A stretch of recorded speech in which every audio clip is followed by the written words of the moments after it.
Class record yes started. ఇప్పుడు మాటల వైపుకి వెళ్దాం. లేదంటే ఇందాక ఒక టాపిక్ మిస్ అయిపోయిందండి. ట్రాన్సిటివ్ అండ్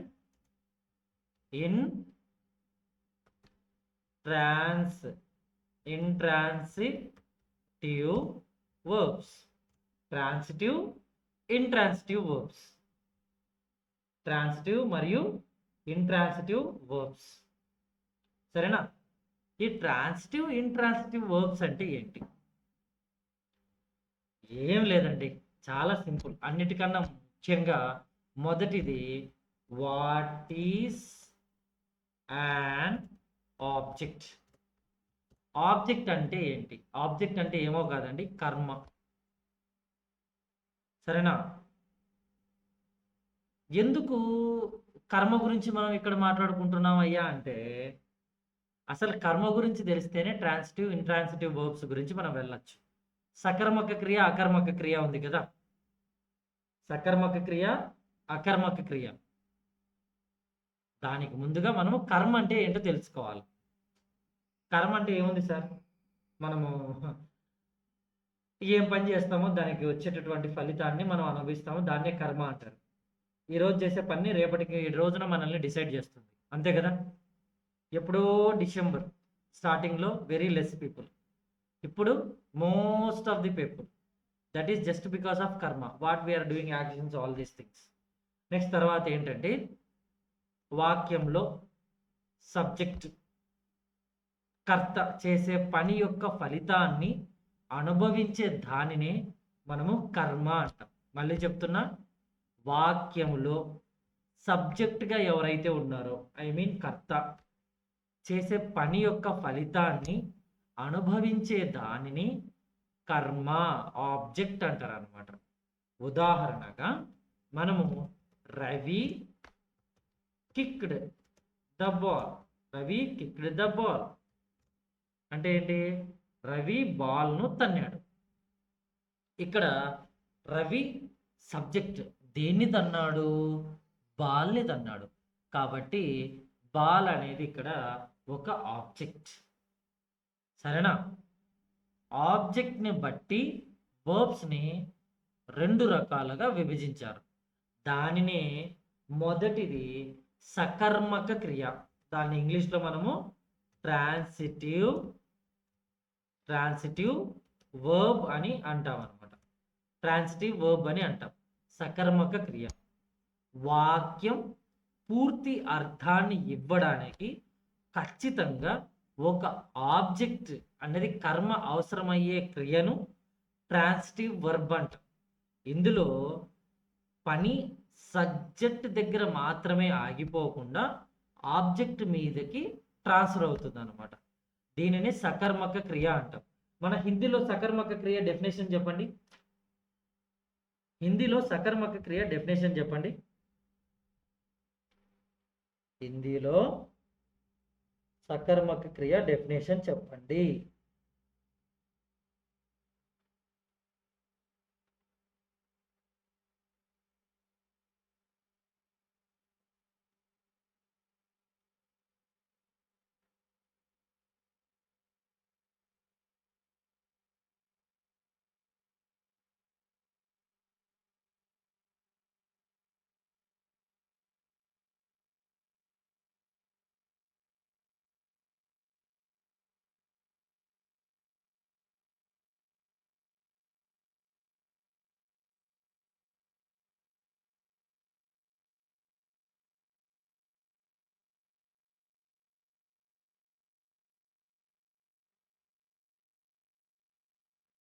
ఎవరైనా చాట్ బాక్స్లో ఆన్సర్స్ ఇచ్చారా?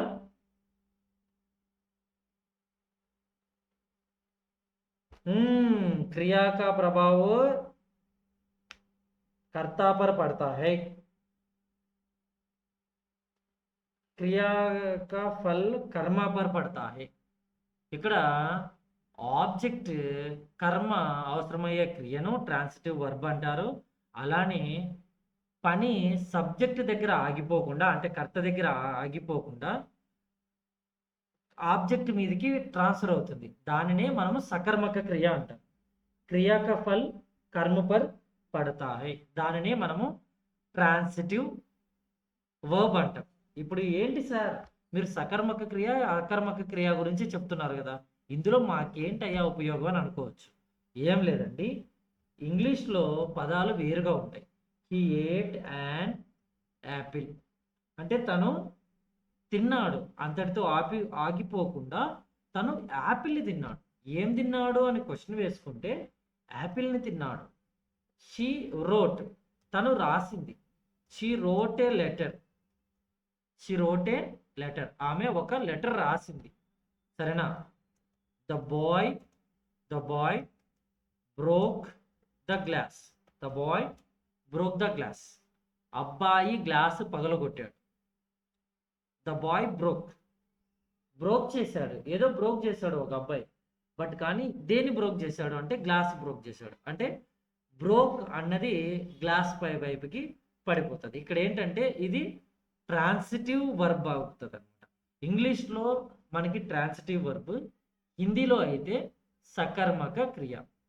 ఇక్కడ నెక్స్ట్ ఒక వాక్యం పూర్తి కావడానికి, ఏదైనా ఒక వాక్యం పూర్తి కావడానికి ఎలాంటి ఆబ్జెక్ట్ కర్మ అవసరం లేని క్రియలను ఇంట్రాన్సిటివ్ వర్బ్స్ అంటాం. ఇందులో పని సబ్జెక్ట్ దగ్గరే ఆగిపోతుంది. అంటే అకర్మక క్రియ అంటే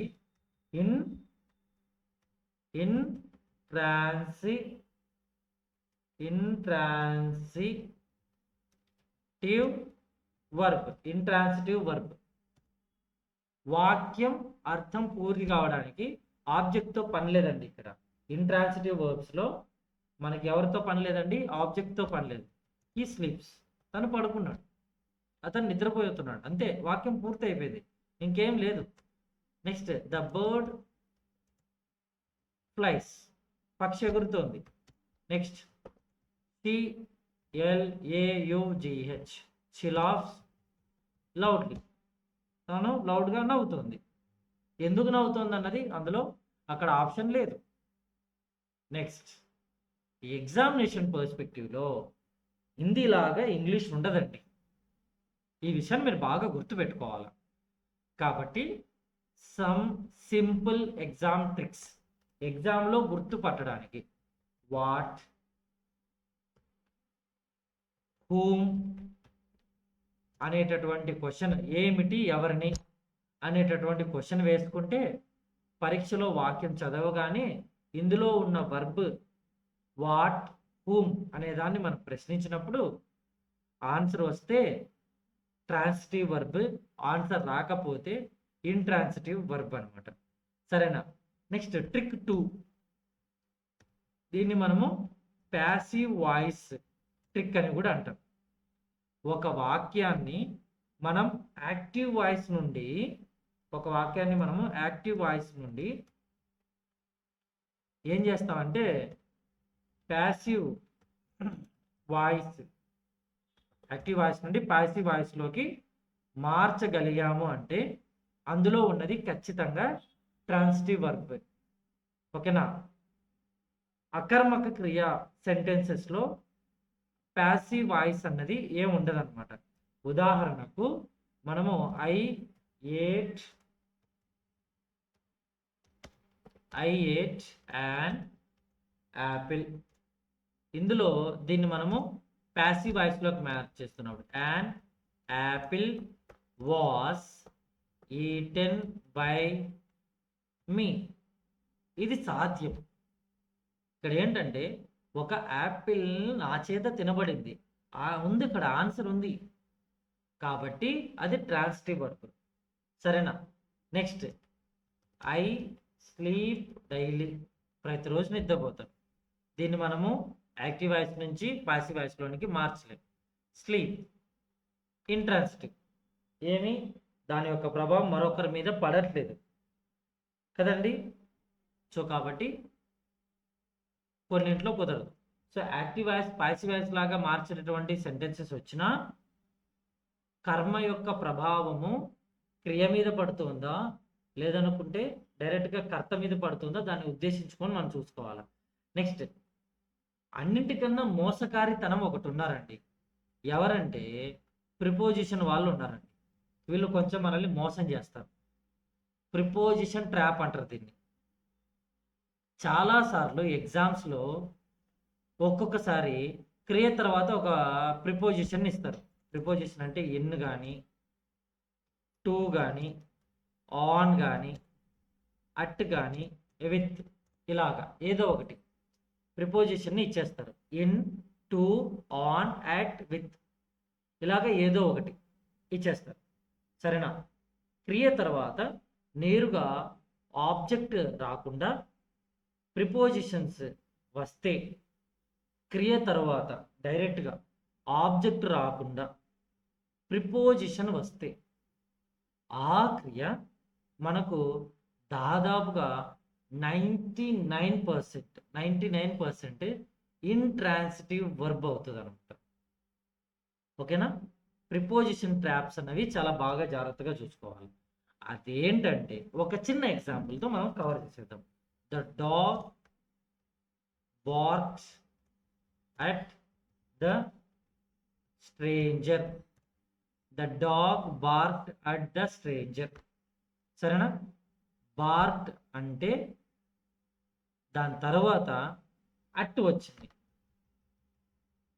అట్ అంటే ఎవరు?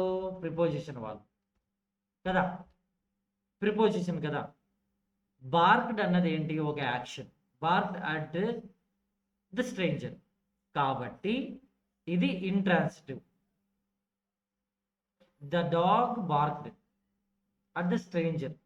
సో ఏవైతే ప్రిపోజిషన్ ఒక యాక్షన్ వర్బ్ తర్వాత ఒక ప్రిపోజన్ వస్తే అది 99% ఇంట్రాన్సిటివ్ వర్బ్. సో ఇదేంటంటే మనకు ఏ dog barked at the stranger అంటే ఒక కుక్క మురిగినది ఒక స్ట్రేంజర్ అని అంటాం. బట్ కానీ యాక్షన్ వర్బ్కి పక్కనే ఎట్ అనేది వస్తే, ఎట్ ఏదో ఒక ప్రిపోజిషన్ క్రియ పక్కనగా వస్తే